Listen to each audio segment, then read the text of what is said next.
جو لوگ مطالعہ کا شوق رکھتے ہیں، مجھ سمیت سب کے ذہن میں کبھی نہ کبھی یہ سوال ضرور جنم لیتا ہے کہ مطالعہ کیسے کرنا چاہیے۔ میرے ذہن میں بھی یہ سوال کئی بار آیا، کئی بار اس پر غور کیا گیا۔ کچھ دن پہلے اس موضوع سے متعلق ایک آرٹیکل پڑھنے کا اتفاق ہوا اور سمجھیں کہ ہماری تو نکل پڑی۔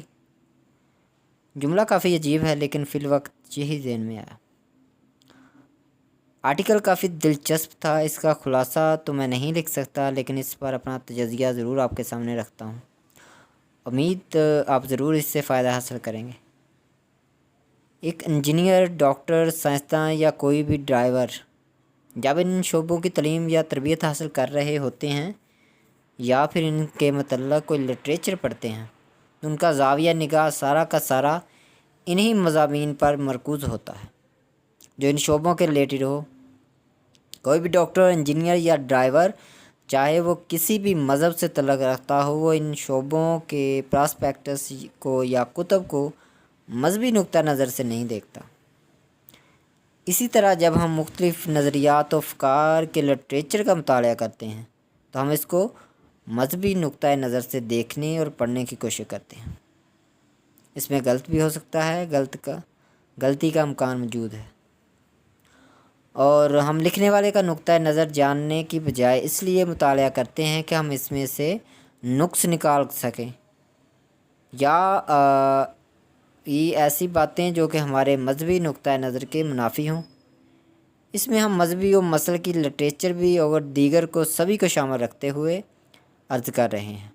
مثال کے طور پر اگر ہم چارلس ڈارون کی نظریہ ارتقاء یعنی اس کی کتاب اوریجن آف اسپیشیز کو ہی لے لیں، جب ہم اس کا مطالعہ کرتے ہیں تو ہم ڈارون کے نظریہ کو سمجھنے کے لیے نہیں کرتے ہیں بلکہ ہم یہ دیکھنے کے لیے کرتے ہیں کہ اس میں ہمارے مذہبی نقطہ نظر کے منافی کیا موقف اختیار کیا گیا۔ اسی طرح جب ہم یونانی فلسفہ، چائنیز فلسفہ، ہندوستانی فلسفہ، مغربی فلسفہ یا مسلم فلسفہ کا مطالعہ کرتے ہیں تو ہم اس کو ان فلسفہ کا نقطہ نظر سمجھنے کے لیے نہیں کرتے بلکہ ہم ان سب کو اپنے نظریات و افکار سے تقابل کے طور پر زیر مطالعہ رکھ رہے ہوتے ہیں۔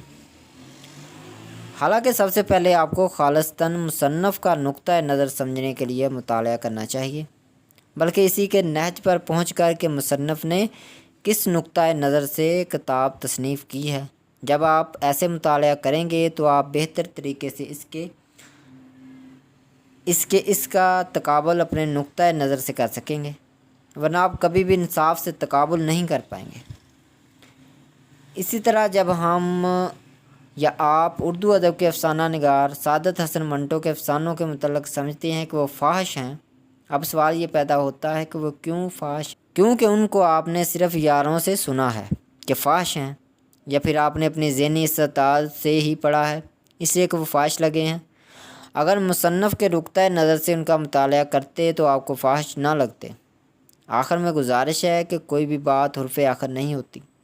اگر آپ کسی تحریر میں اختلاف رائے پاتے ہیں تو آپ کو مکمل حق حاصل ہے کہ آپ اس پر اپنی رائے دیں، لیکن کسی پر اپنی رائے مسلط نہ کریں۔